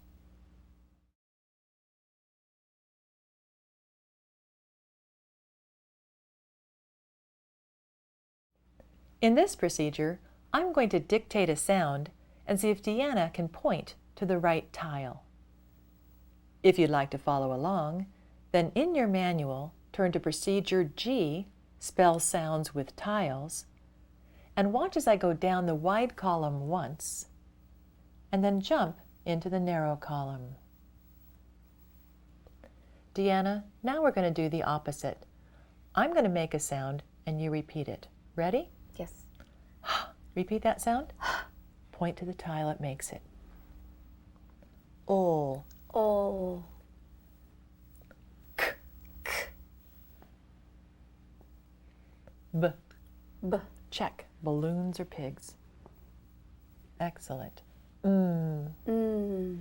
Most.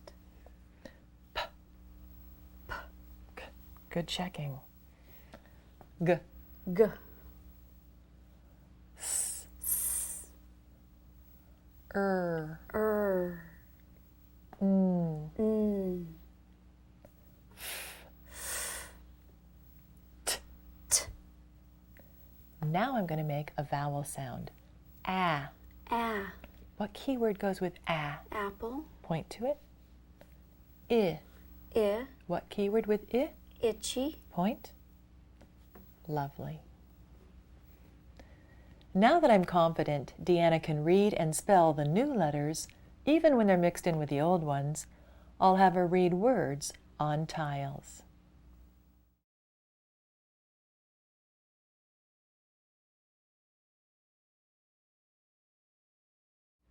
This procedure is a little bit different than in the prior lesson because we now have two vowels. Every time you change the vowel, the student must tap it to figure out its sound. Let me show you how that works. If you'd like to follow along, then in your manual, turn to Procedure H, read real words with tiles, and follow along as I go down the wide column once, and then jump into the narrow column. Deanna, now let me build a word out of these tiles.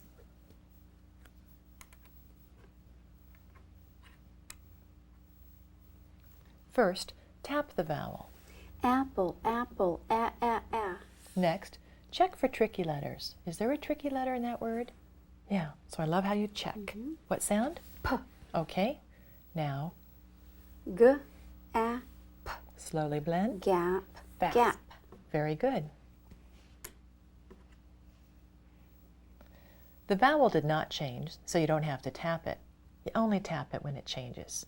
And the tricky letter didn't change either. So go ahead and Sap, sap, sap. great. Did the vowel change? Yes. So go ahead and tap it. Itchy, itchy, I. Sip, sip, sip. Great. Tip, tip, tip. Did the vowel change? Yes. So tap it. Apple, apple, T, ap, tap, tap. Good. Ooh, that's a tricky letter. Check. B, Okay. t, ab, tab, tab. K, ab, cab, cab. K, cam, cam.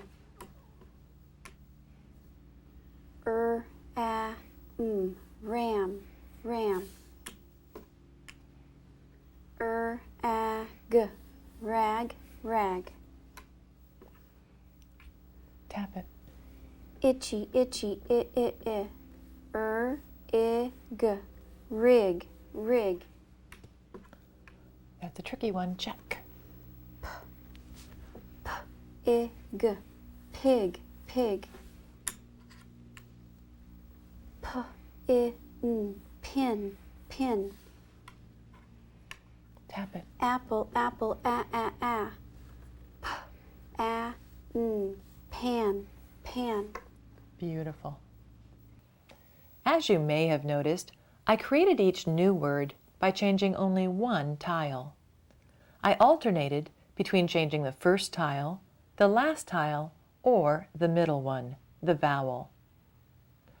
That technique is called word chaining, and research has proven it's a very effective technique to get students to look at each and every letter when reading a word. In a moment, I'd like you to practice that new procedure with your partner. But before you do, there are two things I want to emphasize. The student must tap the vowel in the very first word, but from then on, the student only taps the vowel when it changes. Also, it's your job as the tutor to remind your student to scan for tricky letters and to check each time you bring in a tricky letter, and they must check it before they do the touch and say step. To remind you when students must check, notice in your manual there's an asterisk after each word in which the new letter is a tricky one. Ready to practice? Okay, here's what I want you to do. Take turns being the tutor. One tutor should build all the words in the narrow column.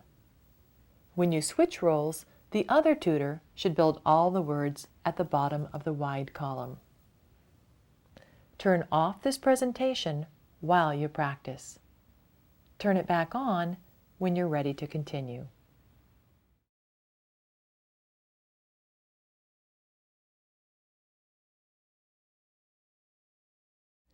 Welcome back. In the Barton system, every reading procedure is followed by a spelling procedure. So next, your students will spell words on tiles.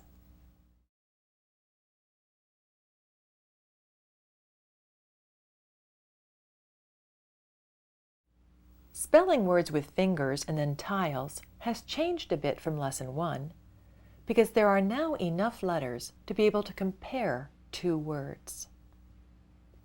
If you'd like to follow along while I demonstrate, then in your manual, turn to Procedure I, spell real words with fingers, then tiles, and follow along as I go down the wide column once, and then jump into the narrow column.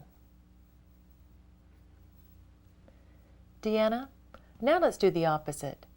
I'll say a word and I want you to break it into sounds. Ready? Yes. The first word is rig.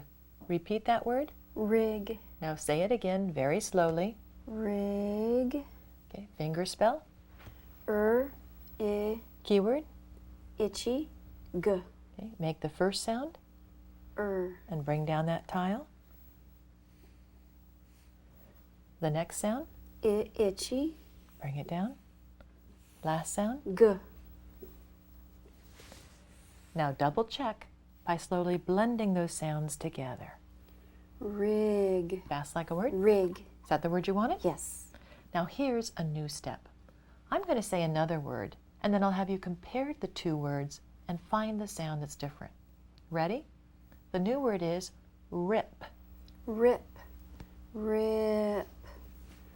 I, Keyword. itchy, Now go ahead and compare the sounds on your fingers to the letters on your table one by one until you find the sound that's different.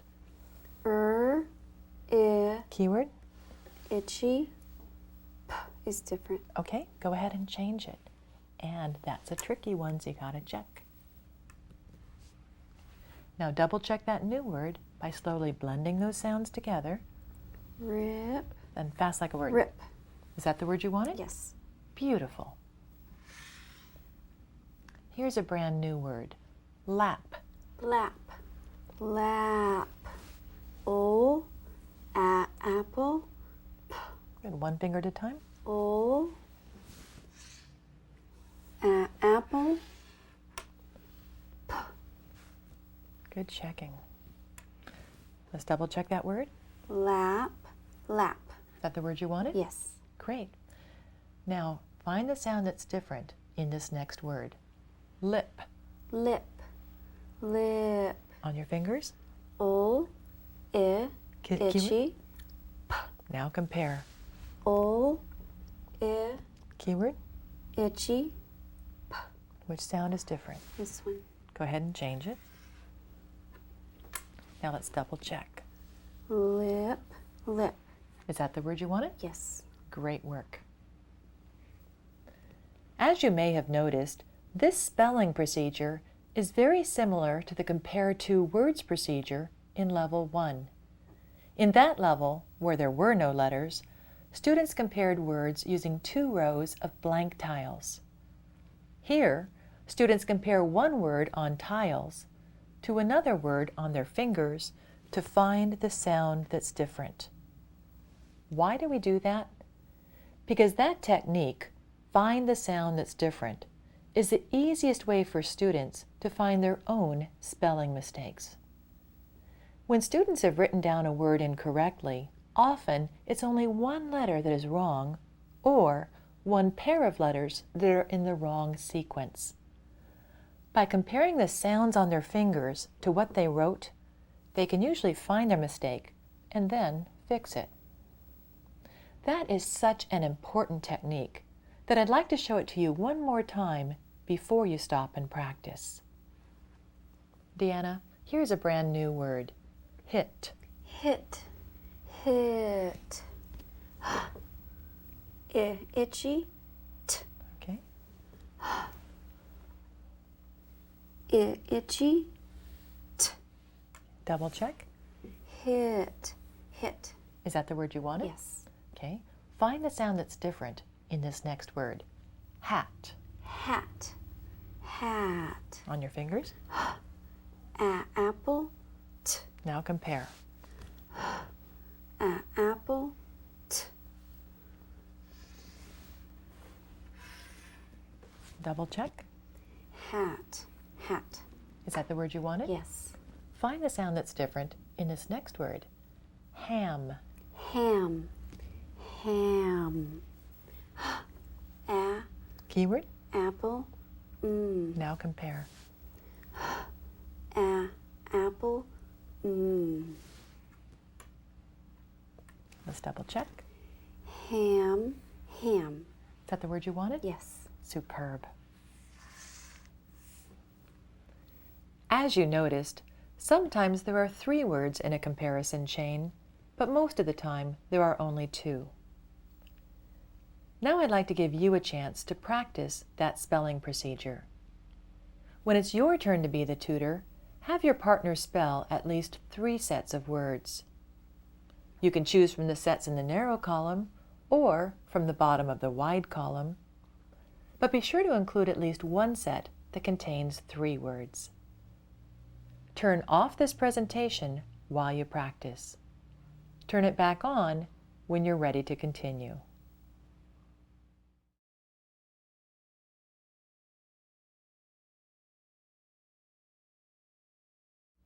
Welcome back. The next 2 procedures have students read and spell nonsense words with tiles. Since those procedures have not changed at all from the prior lesson, I am not going to demonstrate them again. Instead, let's move on to Procedure L. Read words through the word frame.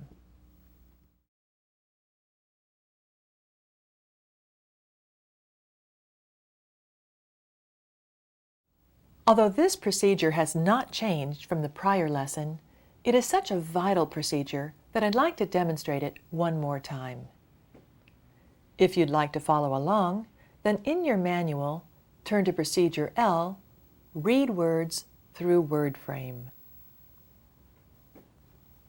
Deanna, now you're going to read words through the word frame. Here's our list of words, and here's our word frame. The first thing you should do is check for tricky letters. Is there a tricky letter in that word? Yes. So go ahead and check balloons, pigs. Balloon, b. Good. Now that you've checked the tricky letters, if you know the word for sure, just say it. Otherwise, you can tap the vowel, touch and say, and blend it into a word. Cab, cab. Okay. P. Pig, pig. Rim. Balloon, b. Ban. Tag. Pigs, p. Gap. Nice reading. Notice it's the tutor's responsibility to make students check each tricky letter before they read the word. Although you could verbally say check each time a word is revealed that contains a tricky letter, usually this gesture is all the reminder they need. Now I'd like to give you a chance to practice reminding your student to check for tricky letters. Have your student read each word in the middle column through the word frame.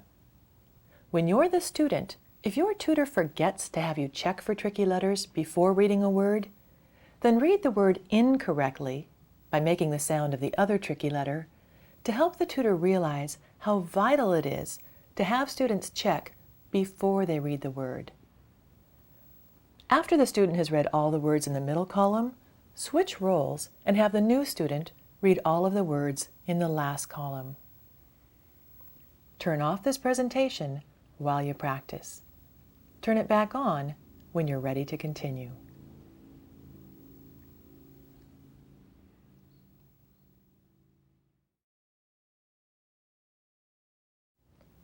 Welcome back. Now that students have read words on paper, they're going to spell words on paper.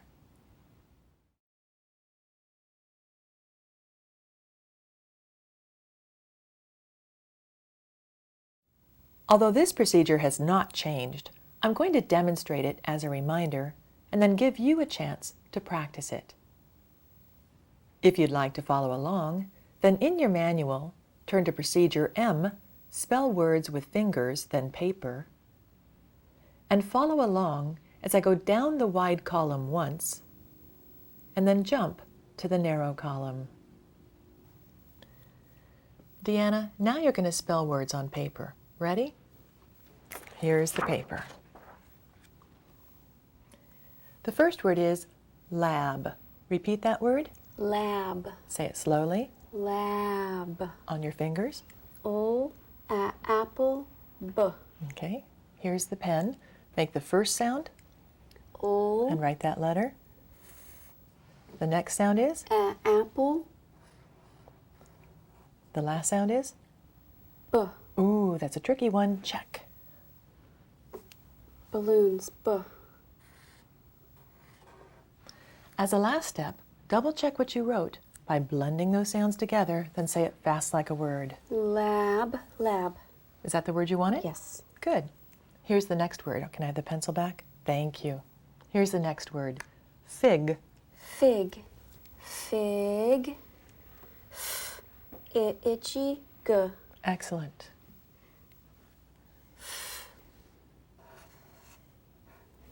Itchy, g. Double check. Fig, fig. Is that the word you wanted? Yes. Beautiful. By the way, the reason I ask students to double check the word they wrote down is that they are often so insecure about their spelling that they believe there's no way they can tell by themselves whether it's spelled correctly or not. I'm showing them that they can tell by blending together what they wrote down to see if it turns into the word they wanted. If so, then the word they wrote down is spelled correctly. Now I'd like to give you a chance to practice that procedure. Here's what I'd like you to do. I'd like each of you to dictate 3 real words and 3 nonsense words. If there's an asterisk after one of those words, be sure to remind students to check before they write down the tricky letter. Turn off this presentation while you practice. Turn it back on when you're ready to continue.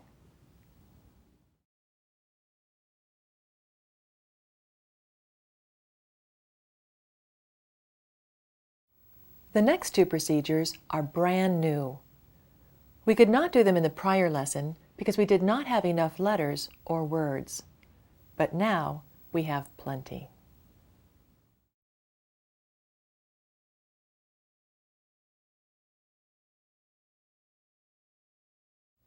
There are so many words that can be created from the 12 consonants and 2 vowels that your student knows that we can now create phrases and teach the very first step of grammar.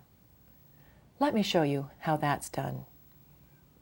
If you'd like to follow along, then in your manual, turn to Procedure N, Read Phrases, and follow along as I go down the wide column. Deanna, now you're ready to read phrases. Phrases are one or more words that tell who, did what, or where. Let me show you what I mean. Here are 6 phrases. As you can see, a phrase can be just 1 word, or 2 words, or 3 words, or sometimes even 4 words. But all of these phrases describe who. Go ahead and read the first phrase to yourself and check those tricky letters.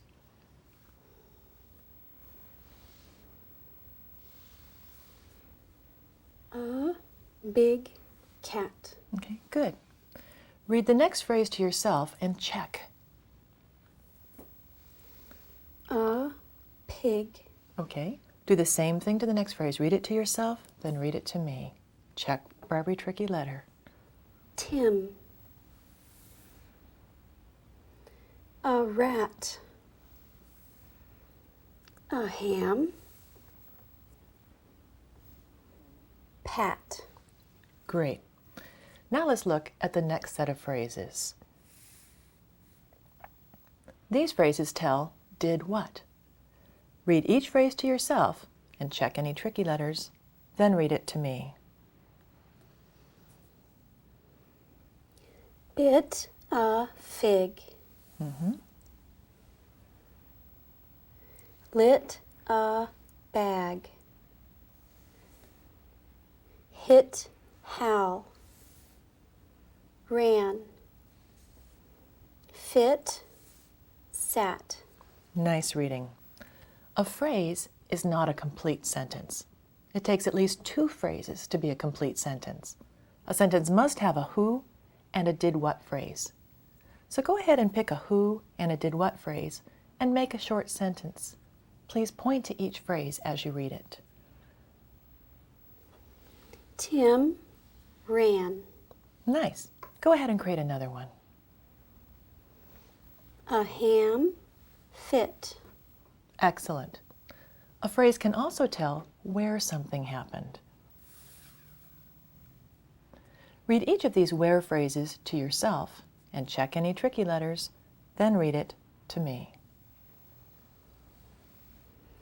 In a cab. At bat. In a big pan. In a lap. At a cab. In a pit. Nice checking. A complete sentence must have a who and a did what phrase, but it can also have a where phrase. So go ahead and create a sentence that has 3 phrases and point to each phrase as you read it. A ham fit in a big pan. Nice. Now I'm going to create a silly sentence, one that creates a silly picture in my head. A pig bit a fig in a cap. Can you create a silly one? A big cat hit Hal in a pit. How about a real one? Okay. A rat ran in a pit. Okay. Through the use of phrases, you're starting to teach grammar, in this case, the concept of what it takes to be a complete sentence. And the rereading of phrases that occurs when students read real and silly sentences is one way we build fluency. Fluency means reading speed. I'll show you another way to improve your students' fluency, their reading speed, in the next procedure. But before we move on, I want to make sure that Deanna knows the meaning of the prepositions that start each where phrase. To do that, I'll use a small box. Deanna, notice each of those where phrases starts with a tiny word, and that tiny word is the most important word in a where phrase. So I'd like you to show me what each tiny word means using this box. If I had said something was in the box, show me where it would be. In. Right, in means inside. If I said something was on the box, show me where it would be. Right, on means on top. So in and on mean something very different. And if you accidentally switch those words when you're reading, it'll change the meaning of the entire sentence. For example, there's a big difference between being on a horse and in a horse. The other tiny word that can start a where phrase is at. The word at means somewhere in the area. For instance, if you were at the store, you might be in the parking lot, or in the back of the store in the meat section, or you might be in the checkout line. So if this box were the grocery store, at would mean somewhere in the area. So let's review those 3 tiny words using this box. Show me in. Show me on. Now show me at. Beautiful. The reason I took time to emphasize the meaning of those tiny words, which are called prepositions, is students with dyslexia often skip or switch the prepositions when reading sentences and stories. But once they realize that each preposition has a specific meaning, they'll stop doing that.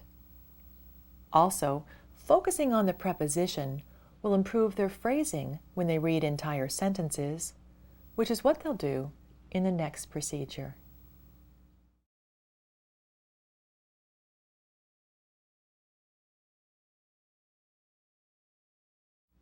In this procedure, students will read each sentence 4 times to work on accuracy, fluency, and grammar. If you'd like to follow along, then in your manual, turn to Procedure O, Read Sentences, and follow along as I go down the wide column once, and then jump to the narrow column. Deanna, let's look at sentences that someone else made out of those phrases. We're going to start with the first sentence. Read that sentence to yourself. Okay, now read it out loud to me. Tim sat. Good reading. How many phrases in that sentence? 2. Right. And here's how you'll mark those phrases. Tim is the who, and sat is the did what. To read it with that phrasing, just put a slight pause at the end of the phrase where the line goes up, like this. Tim sat. You try it. Tim sat. Nice. Let's do that again on sentence number 3. First, read that sentence to yourself and check any tricky letters. A rat bit a fig. Nice reading. Now here's the pencil. Go ahead and mark the who phrase. Mark the did what phrase. Okay. As a last step, read it again with that phrasing, which means put a little pause where the line goes up. A rat bit a fig. Good phrasing. That sounded great. As you may have noticed, students end up reading each sentence 4 times. Once to themselves, to figure out any tough words and to check the tricky letters. Once out loud for accuracy. Once more when they mark the phrases, and then one last time when they read the sentence with good phrasing. Research has shown that repeated reading without guessing will, over time, improve a student's reading fluency, their reading speed. Let me show you those 4 steps one more time. Deanna, move the card down to sentence number 5. Go ahead and read that sentence to yourself to figure out any tough words and check every tricky letter. Okay. Now read it to me for accuracy. A pig ran in a pit. Nice reading. Now, mark the who phrase. Mark the did what phrase. And mark the where phrase. Now read it with good phrasing, which means put a little pause where the line goes up. A pig ran in a pit. Excellent phrasing. You might be wondering why I am not having Deanna read every single sentence. That's because students who hate to read, because they've always struggled with it, often experience lots of anxieties when asked to read out loud. They may panic at the thought of having to read 10 entire sentences. One way to calm them down is to tell them they only have to read every other sentence. That also leaves some extra sentences just in case you need to repeat a lesson. But if you have students who do not panic at the thought of reading out loud, and you know they won't need a repeat lesson, then it's fine to have them read every sentence. Now I'd like to give you a chance to practice this procedure. Here's what I'd like you to do. The first tutor should talk the student through the 4 steps of reading sentences while the student reads sentence number 6 and number 7.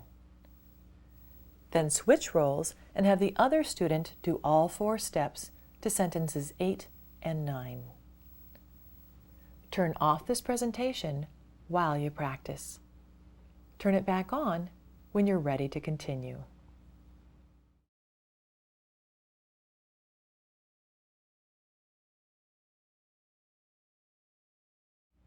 Welcome back.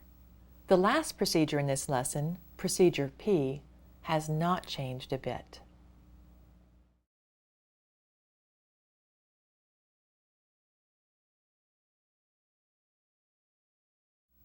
As you'll recall, the goal of this activity is to reassure older students that there is value in reading short nonsense words because they're often the first syllable in longer words. Let me demonstrate this procedure. If you'd like to follow along, then in your manual, turn to Procedure P, read longer words together, and watch as I go down the wide column once and then jump to the narrow column.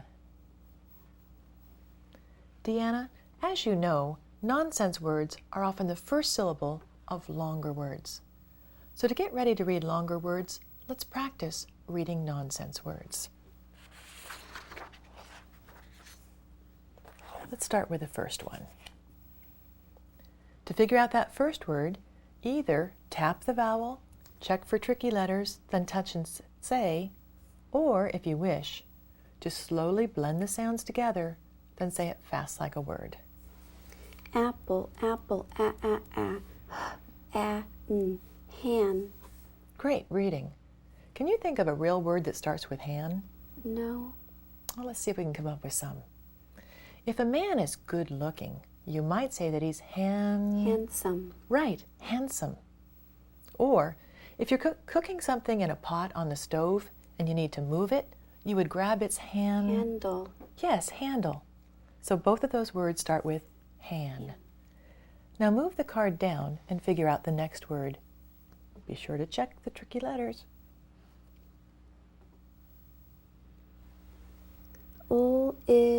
Lib. I have a friend named Libby. Yes, good thinking. And Libby does start with lib. Let's see if we can come up with another one. Have you ever heard the famous saying, give me lib something or give me death? What's the word? Liberty. Excellent. Liberty starts with lib. Now move down to the next word. Since that procedure has not changed at all, I'm not going to have you practice it. However, before I show you what's taught in Lesson 3, I recommend you take a 10-minute stretch break.